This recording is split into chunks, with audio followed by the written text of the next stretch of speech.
Hungary closing their border with Croatia to migrants at midnight tonight, which I think is already midnight over there. Of course, the big deal, they've got to control the flow of migrants, just completely out of control all over the continent. This move will likely, of course, result in a backup now of migrants at the border along that West Balkan route. Joining me now, Lisa Daftari, the Foreign Desk Editor-in-Chief, and Jillian Melcher is back with me. And Jillian, you actually brought pictures of your trip as well. You were just there. Yeah, Austria, Hungary, Croatia, and Serbia. Give us a feel of what it was like on the ground. You know, I mean, the pictures of, look at these things. I mean, you sense the desperation. I saw when you tweeted some of them, they were actually fantastic. What was the mood to go along with these photos? Well, so I think, first of all, I was surprised by how hopeful and upbeat people were.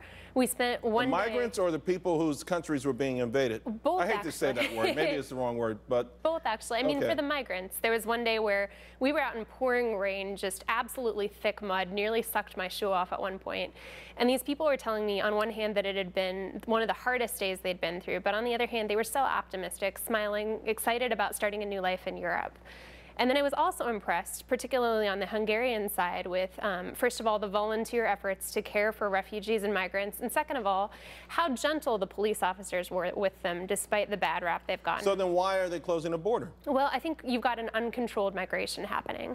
I mean, you can literally see on the border, before your eyes, hundreds of people crossing through. We don't know who some of these people are. The laws of the European Union are not being uniformly applied.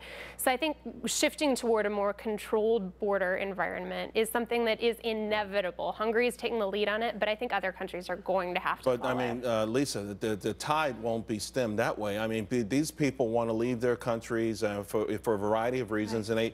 And listen, I read an article today, and the woman was a middle-class woman out of in Syria, and saying, listen, we want to get out of here, and we want to certainly get to Germany for the free medical. Exactly, and that's the point, is that the end goal here is not to get to Croatia or to Hungary, but to get to refugee-friendly countries like Germany or Sweden, who are opening their arms. And they're big welfare states, let's put it that way. They are big welfare states, but you know, there's three layers to all of this. There's the humanitarian argument, which is obviously that these people, a lot of them well-intentioned, want to leave Syria.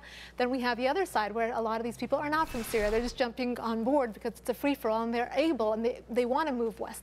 Second layer here is that, you know, what's the logistics? How are these countries, these European countries, going to absorb the multitude? Well, we'll say Angela Merkel take huge backlash. I mean, this is like one of the more critical points of her entire, you know, since she's been chancellor there. But also in America, you know, John Kerry's talked about taking a whole lot of these folks, and people are worried about ISIS being embedded there and other terrorist groups. How could we even be able to vet them?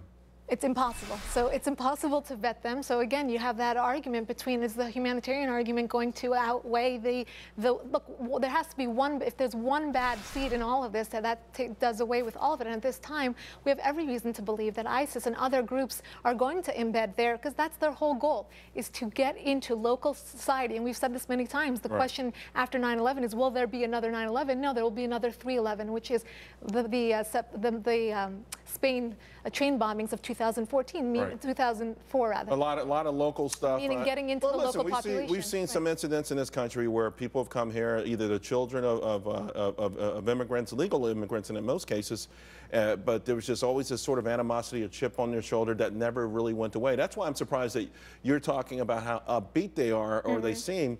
I always wonder, yes, they're always upbeat when they land on the shores and then made it, and then it feels like sooner or later that a certain kind of animosity, you can call it being ingrates or not, but it seems to settle in. Do you really get the sense that the people that you met trying to go into these countries, that they'll be ready to go in and change their lifestyles, assimilate?